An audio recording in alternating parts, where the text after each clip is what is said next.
Welcome to M.A.D.E, Man Achieving and Developing an Excellence, first podcast of the semester. My name is Kwasi Aninakwa. I am the president. My name is Daniel Green. I'm the secretary.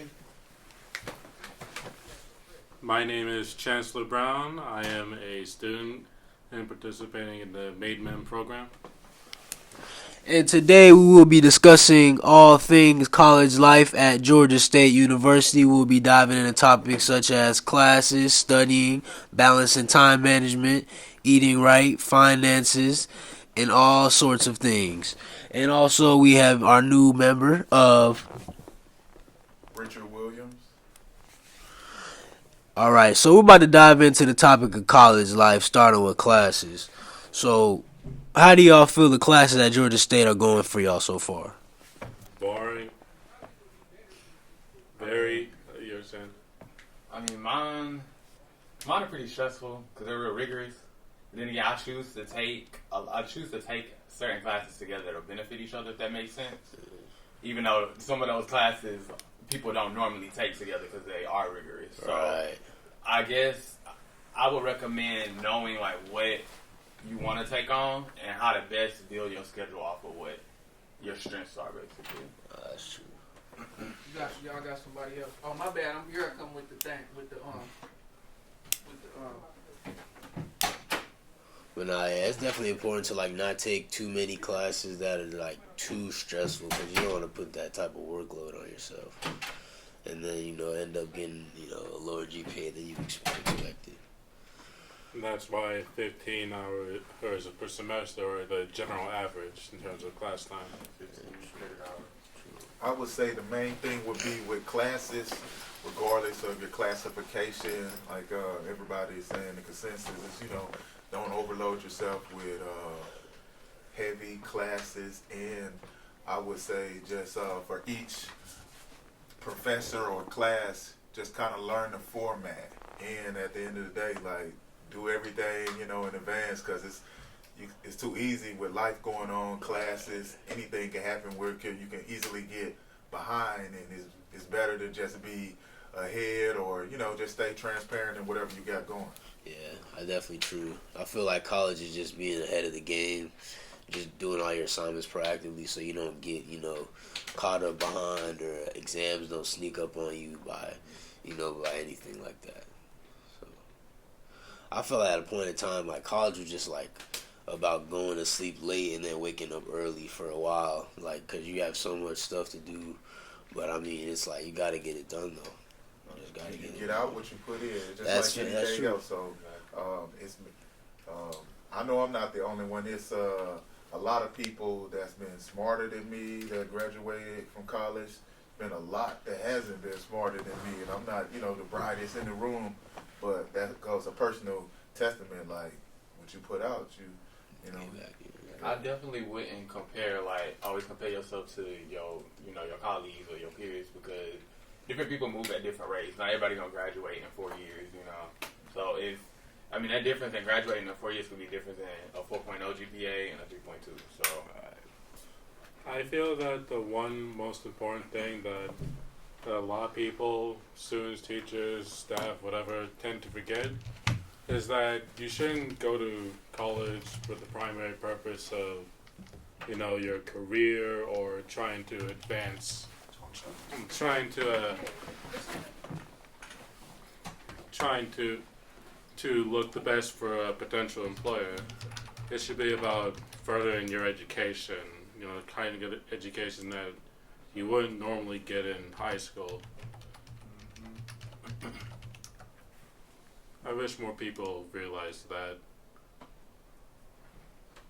To piggyback off, colleague here, it's well, to piggyback off of both of them, different strokes for different folks. It's a simple saying, but people have different lifestyles, characteristics, so nobody is the same. So I may be like me, I'm a veteran.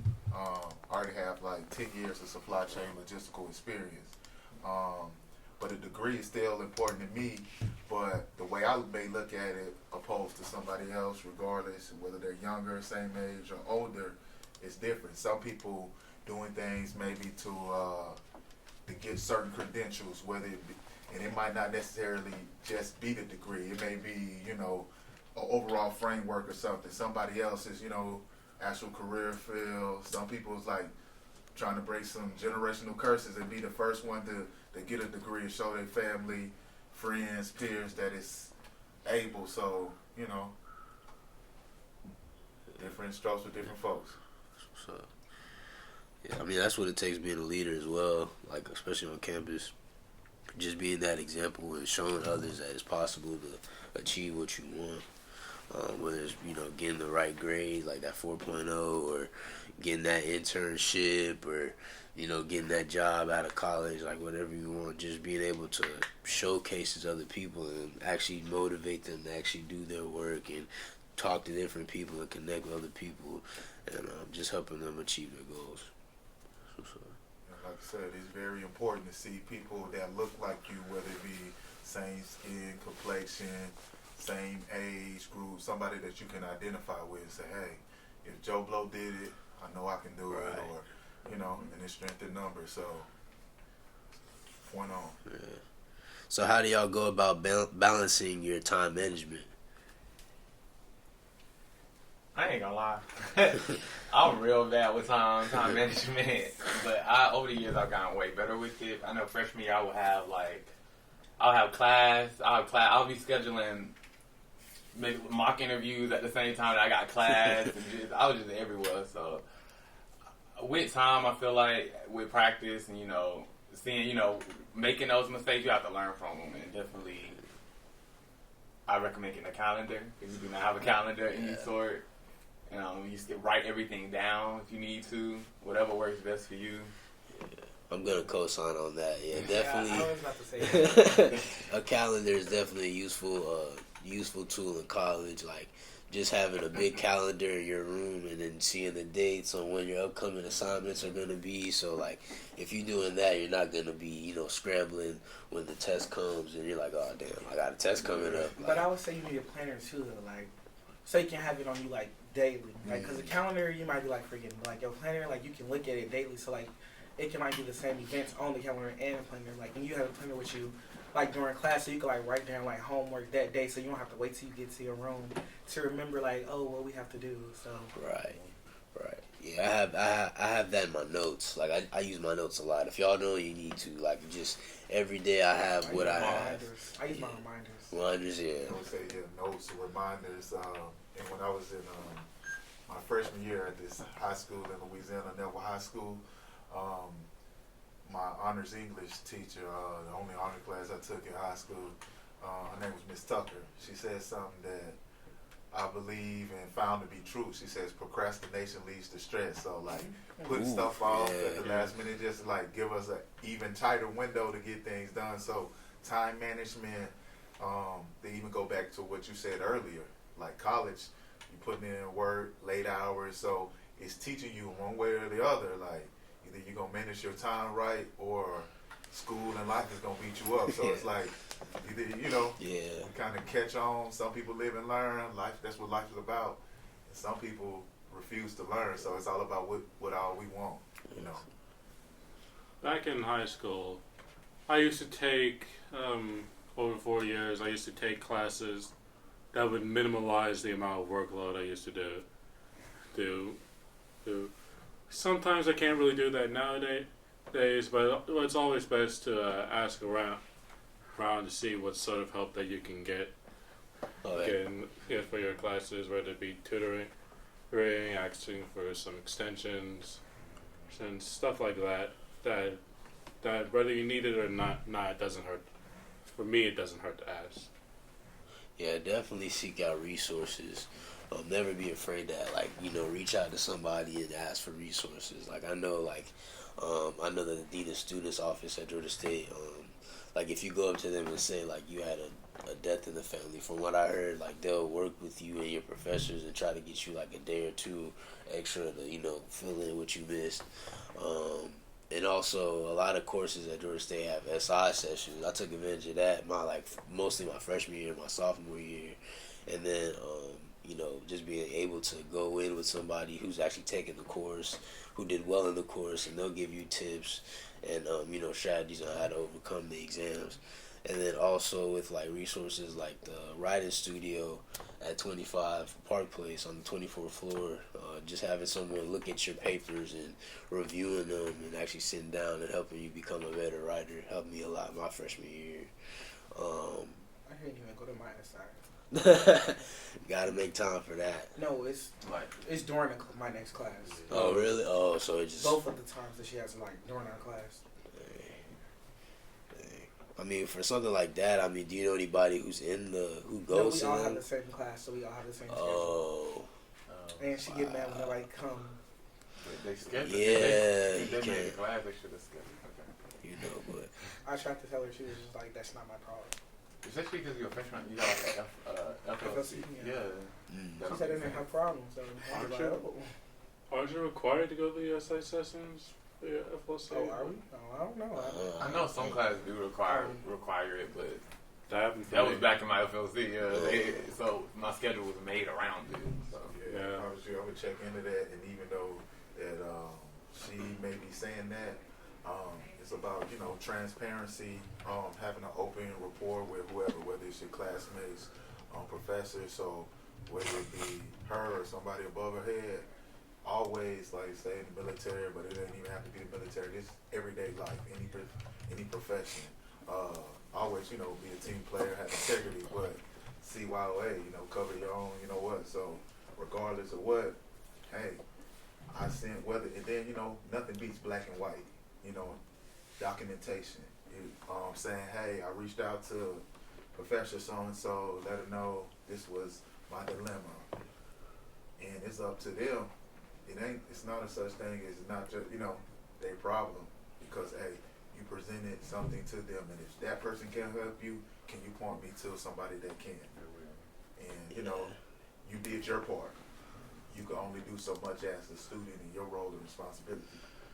Yeah, and keep in mind that not everyone is going to have the same amount of sympathy as anyone else. Yeah. Some people, whether it be teachers, students, staff, they might just not care, and because of that, you might need to be prepared for that. It's always great to have it's always good if Plan A works, but you have to make sure you have a Plan B, because sometimes people just don't care. This is our livelihood, my livelihood, my future, I'm trying to be here for a long time and, cement myself, so don't let anyone or anything stop you from that. yeah, on a good point when you said, because I remember when Roy was talking about this at the ceremony last year, and he was just talking about like if you try to go to a door for an opportunity and it closes on you, just go to another door. Like don't let one door stop you. Like you just gotta keep looking at other avenues and resources that may help you, cause you gotta eat. Like just cause you don't get the food you want on this plate, go somewhere else. And that's just a life skill. Like you can't just let one thing stop you. You just gotta look for other resources that'll help you out. But yeah.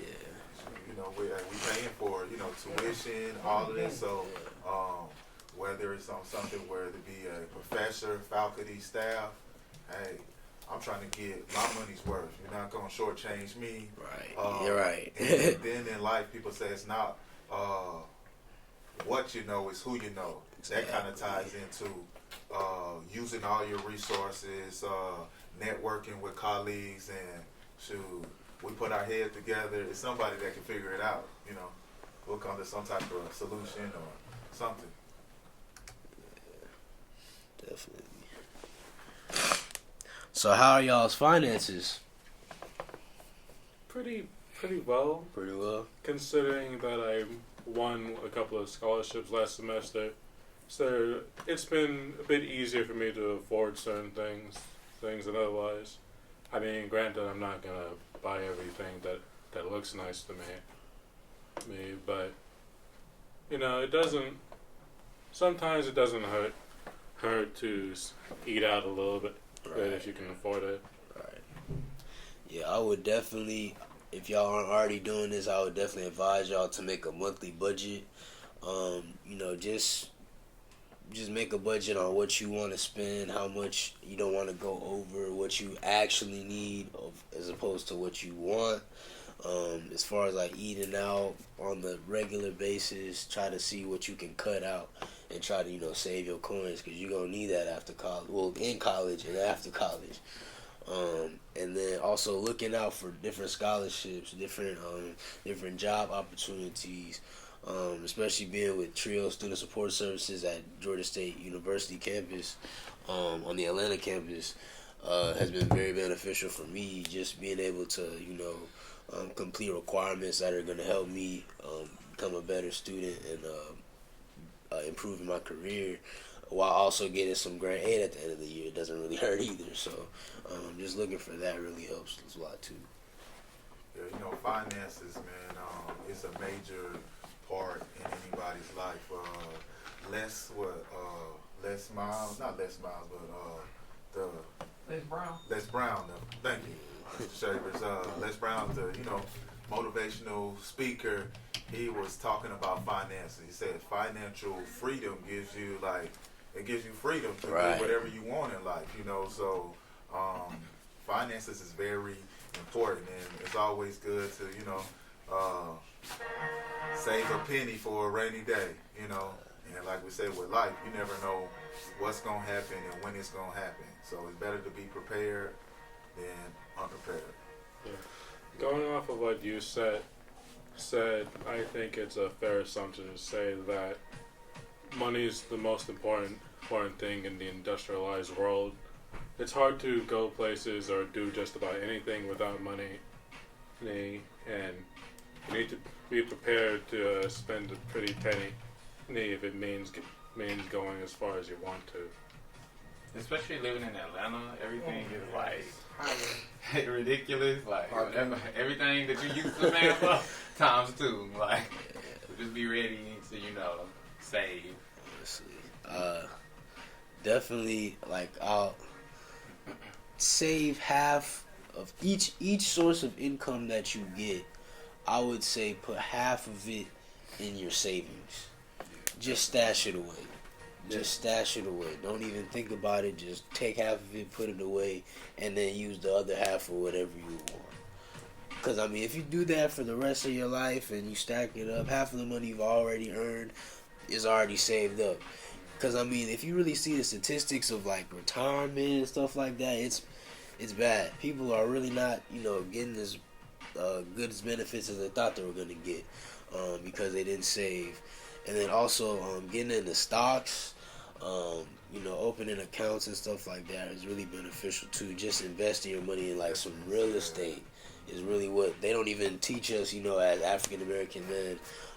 But definitely real estate is always going to be there as far as like finances. Funny you speak of finances. Just last night, because I'm real big on YouTube, a lot of different, social media or just sources where you can get information, because it's like, hey, we can't necessarily depend on anybody to educate us or give us the keys. You have to thirst and want that yourself. So T.I., Atlanta Zone or whatever, he was on, I guess, Rosenberg, like the people that it might be Hot 97, and he was just talking about all the different things that he had going on moving forward, and he said, even though his money is way longer than ours, we're in different, tax brackets, but he was saying that the last real conversation he had with himself was to tell himself not to buy a $500,000 watch. He said, why? He like, I have multiple watches, and he was like, besides me just wanting it, he says, you have to, even if you're a millionaire or trying to be a billionaire, you have to act like you don't even have it. Just put it in an account and forget about it. Exactly. So you right on with what you were saying. Exactly. And that's kind of what I do. Like, I got like two accounts, like one for saving, because like if you got like a saving like in a checking, like you gonna see that saving, you be like, ooh, let me go in there like real quick. But like if you got like two separate accounts, it's like you can almost like forget about it. So that's kind of what I do, because I don't want to see what I got saved up, because then I'm gonna be like, One little time ain't gonna hurt. Then I'm keep. They keep doing it. Exactly. One of my friends, her dad actually told me, he was like, if you can't afford it, if you can't buy it twice. That's what Jay-Z said. You can't buy it twice and still make ends meet. You can't afford it. That's what Jay-Z said. Just always keep that in mind. Yeah, and regarding what a couple of you said real estate is a really difficult business to get into. My grandmother took her about, I want to say 30 years to even start because of the limited resources our family had. And I don't know if anyone here knows how to do taxes or anything. I never knew to do that before it, but it's, well, of course it's going to be really helpful to do that, especially in this country, where the IRS knows exactly how much you have to pay, but they won't tell you how much you need to pay. So it's important to do that to avoid any potential issues with that. And But- also, Understand? sorry for cutting you off. No, that's fine. Also with finances, a couple of different places that I saw this. About a year or two ago, Sean Puffy Combs, P. Diddy, he was talking about how the African American race, especially in America, we spend the most out of all races, but we only account for 1% of wealth. So like that's saying many different things. A, we're not investing into ourselves because we don't own anything, but we spend the most. And a perfect example to show you that how we influence any and all cultures is how, as some people would say, like Black Twitter, but it wasn't necessarily just Twitter, but it was, us on social media with the stuff like Popeyes and the chicken sandwich. Right. We made did that. You know what I'm saying? Like, We just did free. That's advertising, all of that. So it's like, And what do we get for it? nothing. And that's We spend our money. And Diddy also said there's some more scholars, even Tariq Nasheed or whatever. Only other time in American history that we accounted for 1% of the nation's wealth as in spending or in owning stuff is when they first released us out of slavery. But any and everybody said we all woke and conscious. But even if you're woke and conscious and you're not doing what it takes, we're not, if everybody out for themselves, we're still not getting anywhere or gaining any ground. So finances is many different levels to it, Exactly. I would also say building your credit is very important as well. Because I know I want to buy a house someday. And when the bank checks your credit score, you better hope it's looking pretty good, or else you're not gonna get that loan or that payment or whatever you need. But as far as that, just being smart with your money and not using your credit card like it's a debit and just running through it every month, being responsible for your coins is what you need to do to make it in this world. To be honest with you. Well, just know that not everyone necessarily needs a credit card. Me and my grandmother, majority of my family members don't even have a credit score. We just primarily use the money that we have on our backs. And you had a point? What did you just try to say? Well, I feel you. I was the same way. But like I said, in March I'll be 36. Have an associate's degree, trying to get this degree here. Have 5 more classes, managerial science. But just this year, at 35, I got my first credit card. I'm a veteran. I'm 100% disabled, so, pay for the tuition, books. I haven't worked since 2015. Thank God, but it's still been some ups and downs or whatever. But just like, we were discussing, having bad credit, of course, that'll affect you. But having no credit affects you just as much, if not because it's no record or whatever. Because I always, even though I'm not always been like financially set or whatever, but I always on some stuff like, if I have the money for it, because I was just thinking, me being black, I know too many people that went down for credit cards, so it's like it's in the back of my mind. I'm like, oh, I can't be that person. But when I got to applying for different stuff, before I'm gonna tell you like this, before even though my credit score wasn't even like terrible, I was 7 something. I was applying for loans. It could be for like $500, and because I have no credit history where they could say, hey, this person can pay stuff on time or not, I wasn't allowed to even get loans for like $500, $600. But the good thing about being at Georgia State, and it's all kind of different programs. When they had PNC Bank out here, I signed up when they had the PNC Bank outside of the the area. And then once I got the account with them, I sat down one day and like asked for a loan for like $600. I got approved. My stuff at that time was probably like 600 something score. And then from that day forward, any other business or loan company, I was able to get it. So eventually, it's something that has to be done. What some other races may do is they'll have a child and put something in their child's name just to get that line of credit and show that they have a long running history. So by the time they turn 18, 19, their credit's A1, or they'll do the same thing with the little Gerber thing, and by the time they're 20, the kids have money for tuition, and it's all about planning and thinking about your finances and goals. Exactly. There are resources, however, to ensure that you can get certain things like houses and loans, and other things without necessarily having credit. And one last thing I want to say is advancing in career and profession, whatever.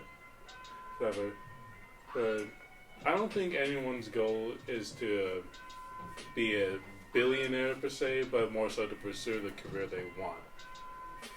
Like, let's say you make $1 per second. In order to make $1 million,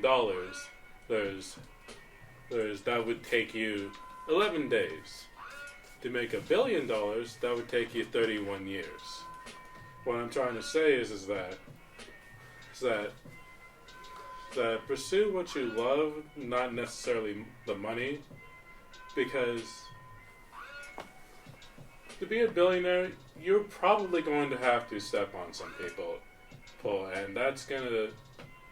I mean, some people might not care about that, of course, because we've seen plenty of examples of that. But just know where your heart wants to do, and know when you realize enough might be enough, and as long as you're smart and resourceful, you can probably last the rest of your life without making anything else. I mean, it doesn't hurt to make more money. Just know.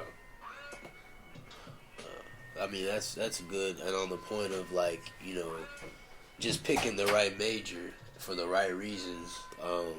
Are you doing it for the money you're gonna get later on, or are you doing it because you actually enjoy it and you're actually gonna have fun? Doing the job that you want. So it's like I see it as if you enjoy what you're doing, you're gonna be passionate about it, and you're actually gonna have fun with it, and that in turn will lead you to opportunities that'll get you more money anyways. If you're really good at what you do, you're gonna be paid for it regardless in value. But if you're just doing it for the money, let's say that job doesn't have any growth development and you're just stuck in that job on that salary base, then what? Are you still gonna are you gonna up and quit? Are you gonna just get out for how many years? That's why I feel like it's important to pick the right major, especially in college. Right. Well, some people that just want to do it for the money, they're going to try their best to advance in their career to make even more money. I know some people's families influence them a lot, like their parents, shoving being a doctor down your throat. But I feel as if being a doctor, you have to be that has to be your passion. That has to be what you want to do in life.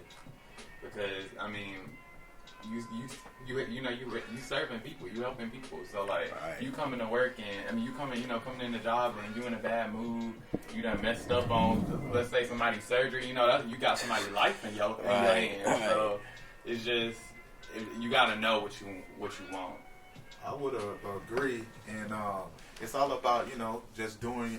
our research, whether it's especially when it comes to our majors, something and doing what you love. And by me having,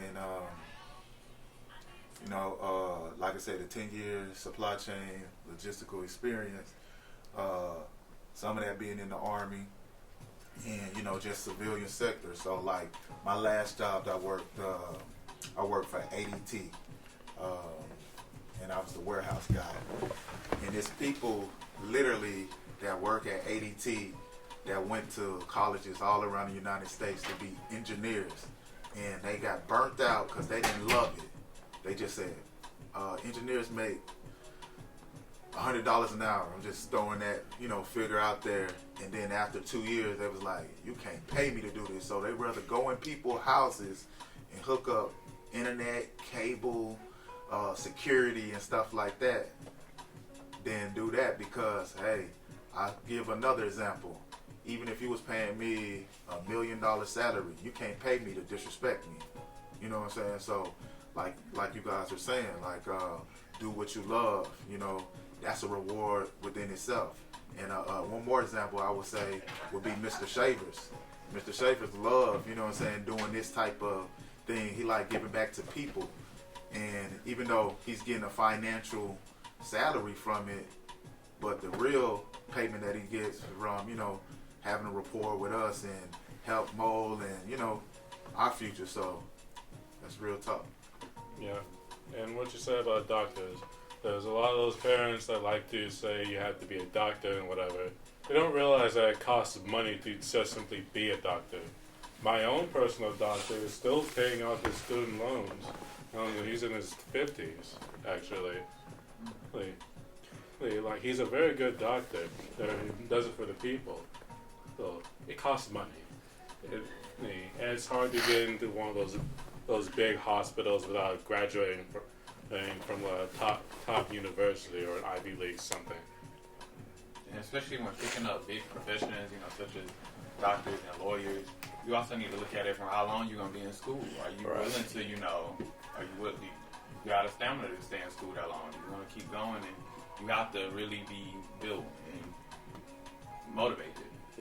And honestly, I feel like most of the time that when the parents be like pressuring the students to like be a doctor or something, they don't even be helping them out. Like, how you gonna pressure your son to go be a doctor but ain't gonna help them out? Like that's crazy.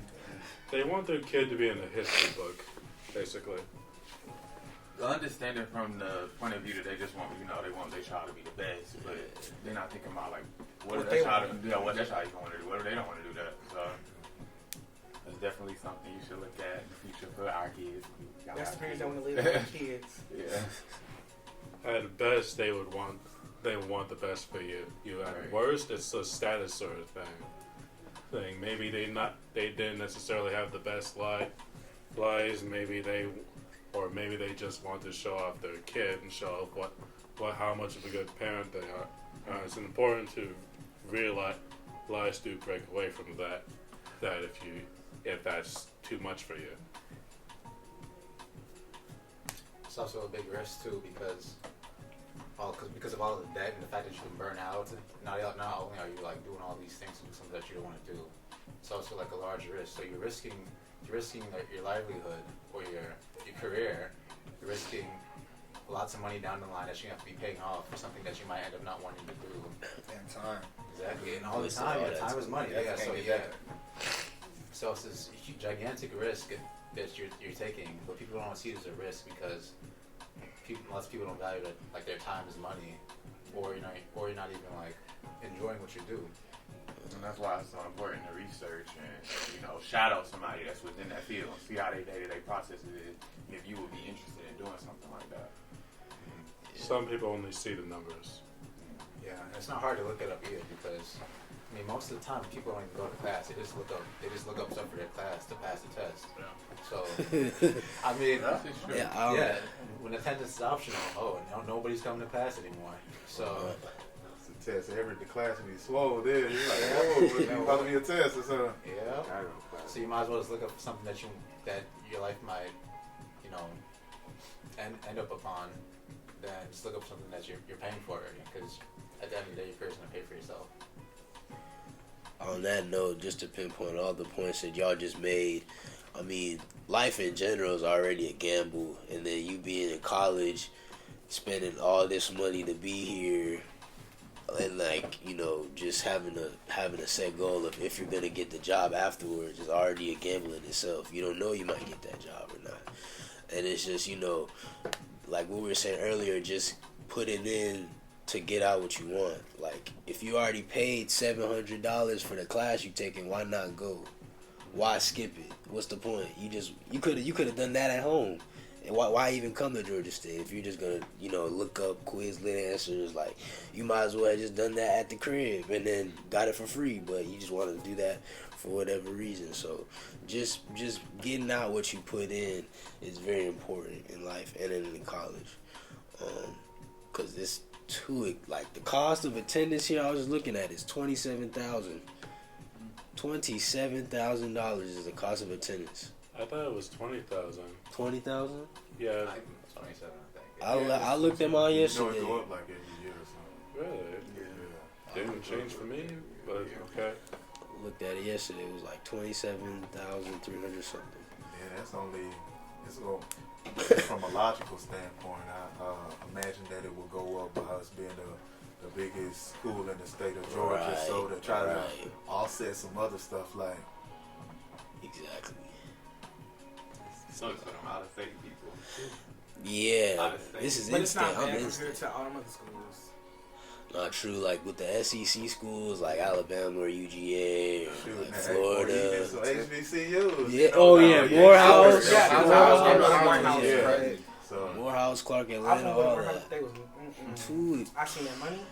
then another thing, whether And you okay with it. satisfied Compared with to your those, degree or not, it was up for somebody like everybody saying to go to college for 4 years, 5 years, 6 years, or more, get in debt, and then be a statistic in a bad way and be like, I got this degree and I can't even get a job. right. That's on you not doing your research, or even just paying attention. Like in the School of Business, I think last year they was talking about in certain classes they talk about certain majors in career fields that will be gone in the next 20, 10 years, Right.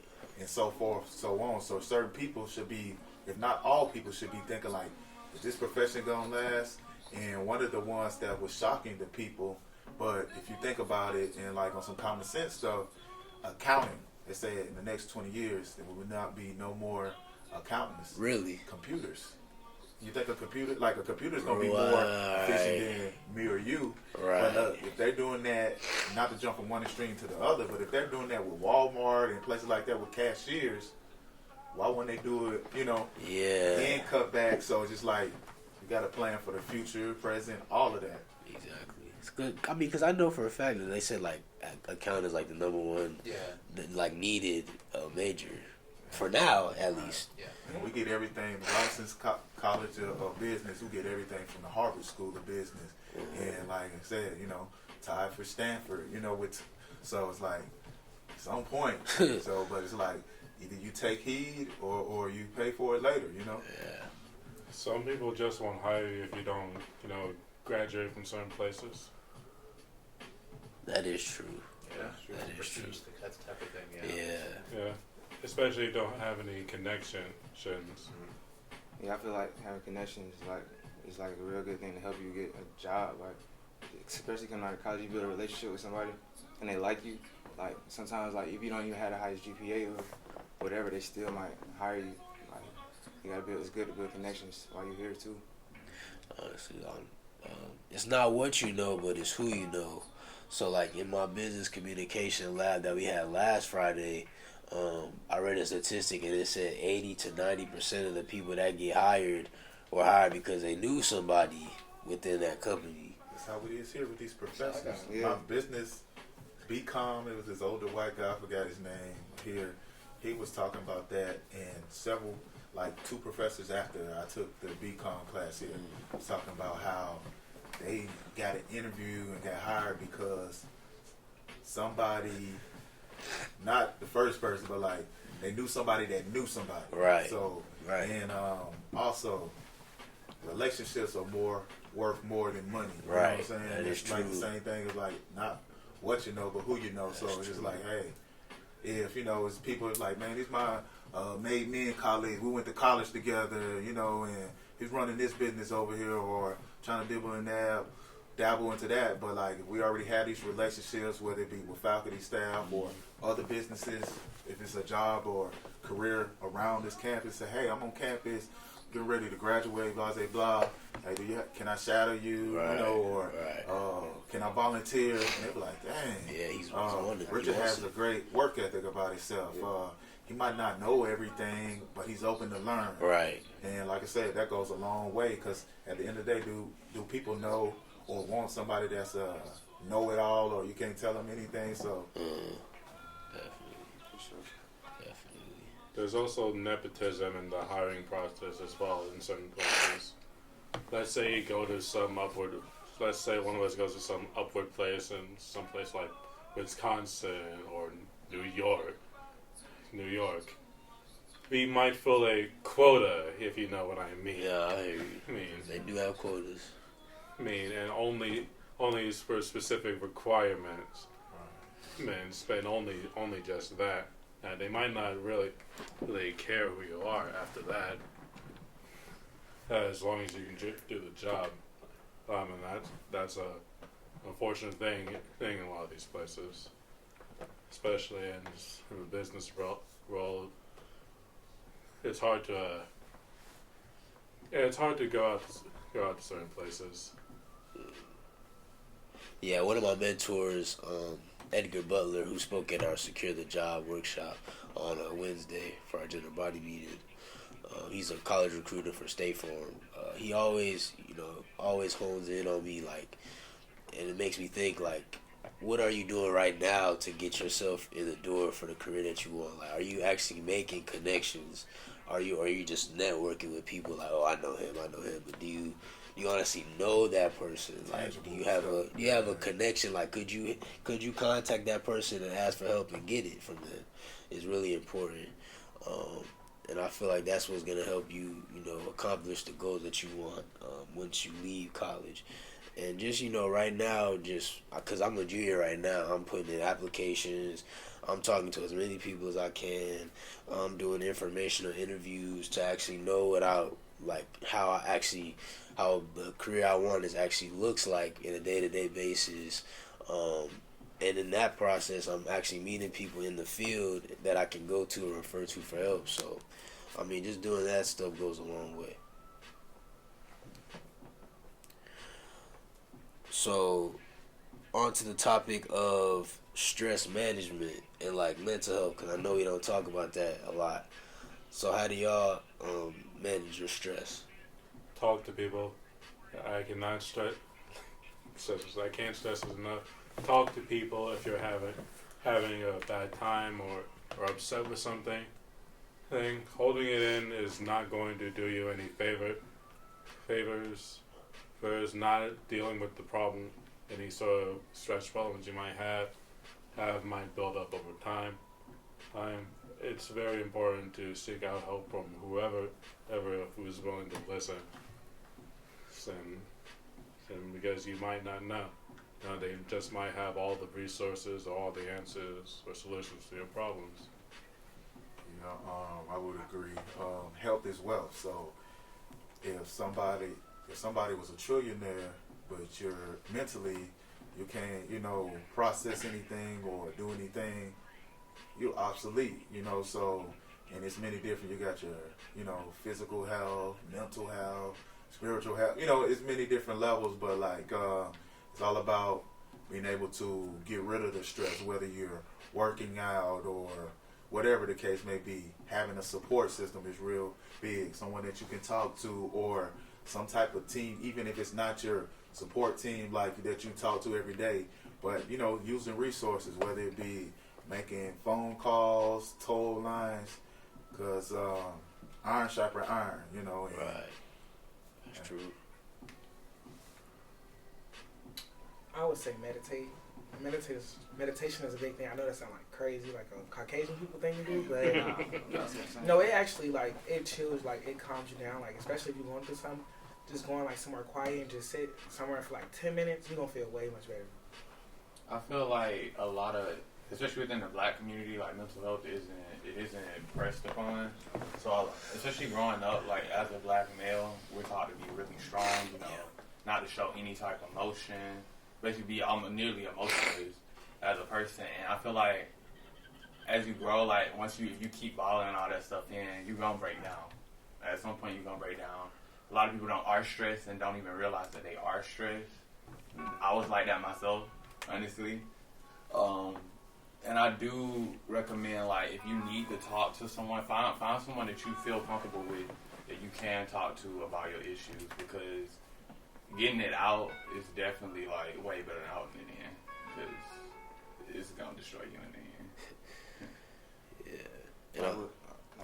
So with me personally, like, what stressed me out in school is, like, procrastination. Like, I used to procrastinate and then wait till, like, tests come up, and I have, like, 3 different things, 4 different things to do at a time. Like, I feel like preventing it from happening, like not procrastinating, could prevent the stress. Like if you just make sure you stay on top of everything you gotta do. Mm-hmm. And then that on top of like people, like some people have family that might be sick that they can't see that's far away. I'm just using that as an example.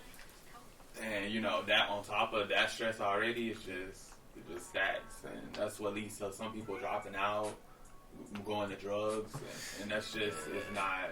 Alcohol and drinking and smoking and all that ain't gonna get rid of it. That ain't gonna fix the issue. It's like temporary. It's like masking. It's like covering it up. Even tattoos. People don't realize a lot of people do things that are stress relievers and don't realize they're stress relievers. They are bad. I mean, me personally, mine is kind of weird. I play video games. I play fighting games. So like, I really get it out in that. Fighting games and specifically, Tekken, Soul Calibur, any game. I can stomp you, beat your head into the floor. I wouldn't do this to somebody in real life. But it's an outlet, though. But it's a way to get it out. You know what I mean? That I go to the gym. Yeah, that's always good. It feels good. Exercise. You just gotta find your stress reliever. Everybody's different. Music is a really good one. And this may seem like super trivial or like easier said than done, but like I say, I'm a veteran, so I deal with anxiety, depression, PTSD, all of that type of stuff. But and it's an everyday battle or struggle, whatever. Just taking time, and it ties into the meditation, or kind of to a certain degree what it is just being able to, because when life is hitting you hard or whatever, and it's regardless of people's finances, it's a plethora of people, going through different struggles. And if we don't never talk about it, it's a struggle that you don't know. But just breathing, the way when we're stressed, your body kind of like constricts, and you're not even like breathing. You're breathing like because you're alive, but you're not getting the proper. So when you're meditating and you taking time, or you breathing in and out, you're actually, when you breathe in and out, you're giving oxygen to your brain that actually allow it to do what it's supposed to do to function in its proper way. And this is something that they told me in a mindfulness class at the VA here in Atlanta about, just having a better mindfulness and all of that. So breathing. Hey, I'm sorry I gotta leave. I gotta take this essay. Well, I appreciate y'all time though. No problem. It was a good talk with y'all, man. But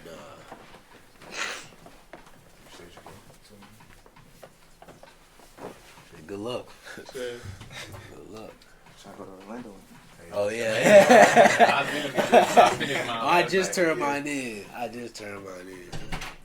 But yeah, like again, time management. Like you gotta prioritize what's more important. Just going back to that, like he has something important to do, so he got in his mind he was gonna make time for it, and that's what he did despite the distractions or whatever he was doing at that time. Like I know that's how it is for most freshmen. That's how it was for me at some point my freshman year.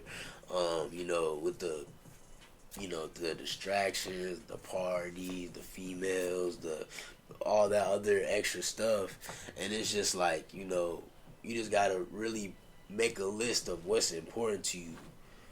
You know what I'm saying? Like, that assignment's gonna be due on Sunday at 11:59. But do you really have to go to that party though? Like, there's always gonna be another party, but that assignment's it's still gonna be due.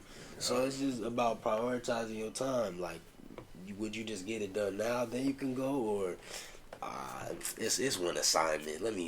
You know what I'm saying? But then again, you can build a habit. You gotta start building good habits. And then really just holding yourself accountable, because, I mean, we're in college, like, I mean, yeah, we're a network of, men, but we're on our own, you know what I'm saying? So it's like, we got to keep ourselves accountable. Not everybody's going to be, on your neck 24/7. Did you do that? Did you do this, holding your hand throughout college? Like, it's on you. It's on you to make the best of your situation, make the best of the opportunities that you're given, and actually, using it to your advantage to get whatever you dream to desire once you leave. Right, and only thing I would add to that is, like you're saying, one, we're creatures of habit. So if you have bad habits or whatever like that, it's going to show, and you're only going to get so far. But if you're putting your best foot forward, it's like I said, it's on us to get what we want out of life, out of college, all of that type of stuff. So, just got to, like I said, put your best foot forward and go from there. But, like, we don't want to, day one of our career, be like, all right, I'm going to turn it on then. It doesn't work that way. All right. So, and even what they say, it take 21 days to build a habit. So, we're creatures of habit. So, practice make what they say, perfect practice. Yeah. Practice makes perfect. Yeah. Got to work on your craft every day to get better at it, to be the best. Yeah, and it's not. I think it's a lot about productivity. So not how much time you spend on it, like how productive are you during that time right. doing it. So like, say I usually take a nap before I start my work, because if I come home, I'm like, I already know I'm stressed throughout the day. I'm tired. I was tired before. I was tired in school. Tired in class. I'm hungry. So I eat a little bit, take a nap. I wake up. I'm fresh. I can study. I have a clear mind. If I try to study before I take a nap or something, and it's just like, all right, I'm gonna be like way down. I'm gonna be going through the topics slow. I'm gonna have to replay the video to catch what he said. So it's about that too, yeah. Yeah. That's actually a big thing. Like, a lot of people coming to college don't know how to study. How important studying actually is. Some people don't even study. Like, me personally, I didn't study in high school. I got through high school with 3.8. I didn't even struggle at all. Like, it was easy. But I came to college and I took my first L, and it was a wake up call. I was like, oh whoa. So I definitely recommend, practicing your studying, knowing what type of learner you are is a good part of it. Like, if you're more visual, looking at PowerPoints, or if you're more auditory, watching those different videos, and knowing your limit on your studying. Because I was, and once I started studying well, I was the type of person where I would just go at it hours, and it like he said, it wouldn't be as productive. So just knowing your limit of studying and how productive it is, and being able to gauge that will save you time. Yeah, definitely. In the long run. Yeah. I feel that it's better to study when you're at least not at home, or not where everything you can do to relax is there.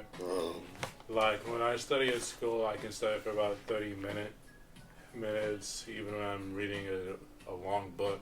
But I can still read one chapter or one section at a time.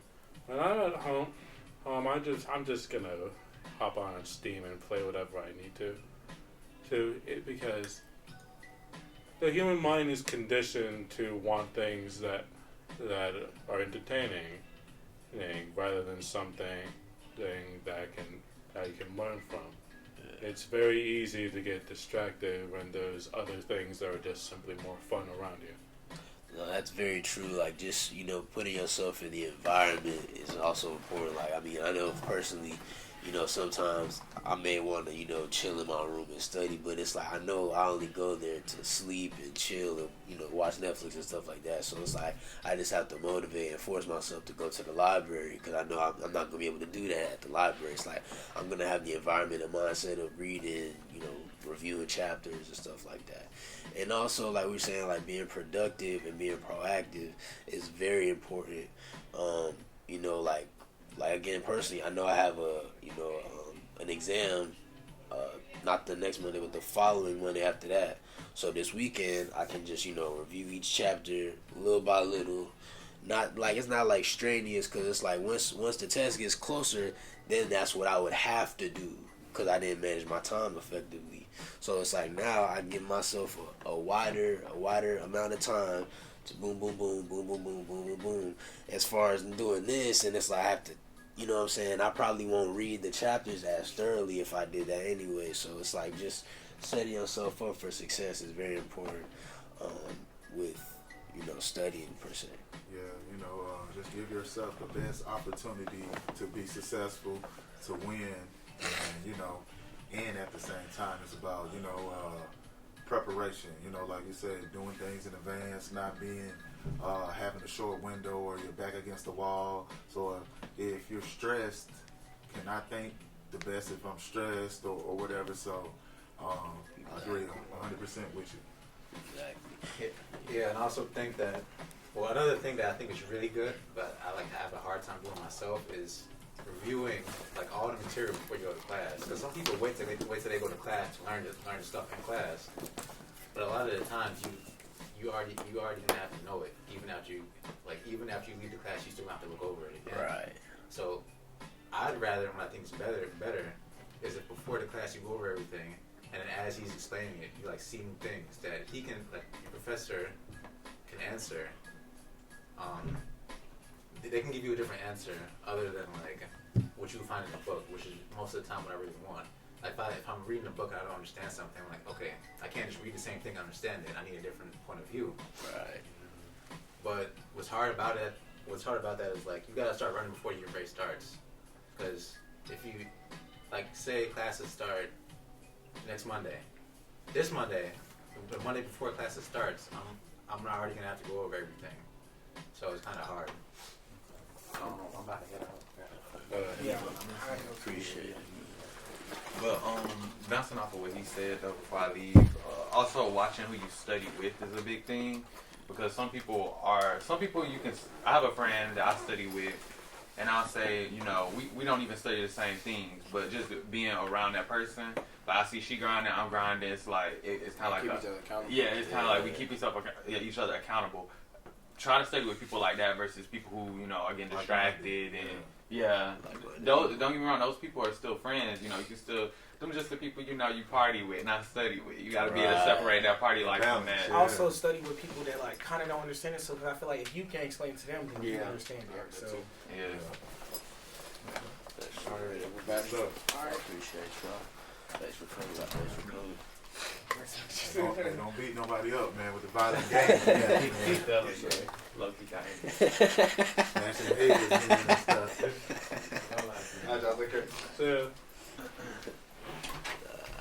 Yeah, we were gonna wrap up in 2 minutes anyway. No. But no, definitely some good points I've made. One more thing, and like I always say that anybody, it's like I say, it's about preparation, knowing what you want to do, and how to do it in an efficient, effective way. Being proficient, proactive, all of that. But you just gotta want it and being prepared. So I'll tell somebody, I'll say two things. Like, say for instance, 24 hours in a day. It's people that are millionaires and billionaires. They can do more in half a day or 6 hours than the average person can with 24 hours. So it's just knowing how to be effective and really going out there. And also what I'll say to anybody, like somebody may say, I don't have time for this.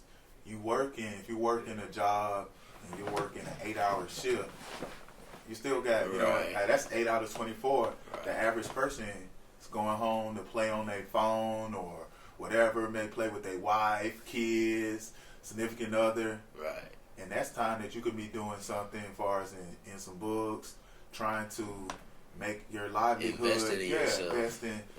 So it all goes down to preparation. Yeah. You know what I'm saying? Doing your research, giving yourself the best opportunity to win, be successful. Just know that, and this is true, in certain professions like food chain business, business, marketing, whatever. The higher your profession, the easier your job is going to be, and that's just a fact. Fact, especially considering you're making more money. That also ties with job security as well. So, before we go out, I would just like y'all to just give a piece of advice to our listeners out there on what you would do to improve somebody's college experience and college life. So, I would tell a college student at Georgia State to, stay motivated, try to find that motivation to go to that class, to put in that application, to do that assignment or whatever it is, and stay focused. Just stay focused and, prioritize your time accordingly, and only make time for things that are important to you that's actually going to be beneficial to you, and cut out as many distractions as you can is my best advice to anybody listening out there. I would say that, of course, focus on what your heart wants to do. If you need money, that's great. If you want money, that's fine. But if money's all you want, at some point there's going to be diminishing returns. No matter how much money you make, and in order to make that much money, like I said earlier, you're going to have to step on people. You're going to have to find people to be expendable in the workplace. But if you're a CEO, it's going to be very easy for you to take advantage of your employee. So if you want to do something, then try to do it. But just know that with money at some point, you can live the rest of your life without needing to make any more.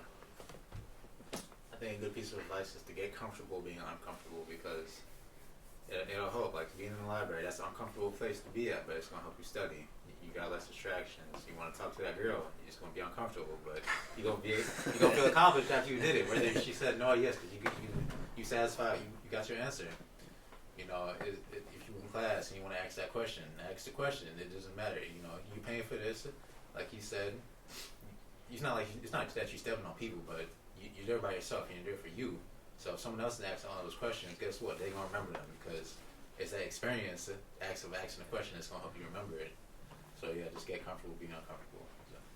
That was excellent, because if you ever notice, when you get out your comfort zone, that's when you be super successful. But that's only going to happen when you get out your comfort zone. What I would say to give somebody advice that's in college, beginning or coming back to college, whatever, it's about preparation, priorities, putting your best foot forward. Like I said, having a rapport with your professors. Don't wait until something bad has went on to be like, hey, just have a meeting with them or talk to them first week of school. Hey, my name is Richard Williams. I'm going to be checking with you, that type of thing. And also be engaged. Be engaged to different things on campus, whether it be trio, made men, or different things. So if I have a business and I hire you, or say half of this business is yours, you're going to be more engaged. So right. You got more stake in it, own it. That's what I'll say. All right, gentlemen, thank you for your time being here. And thank you to our listeners out there for listening to our first M.A.D.E Podcast. Thank you.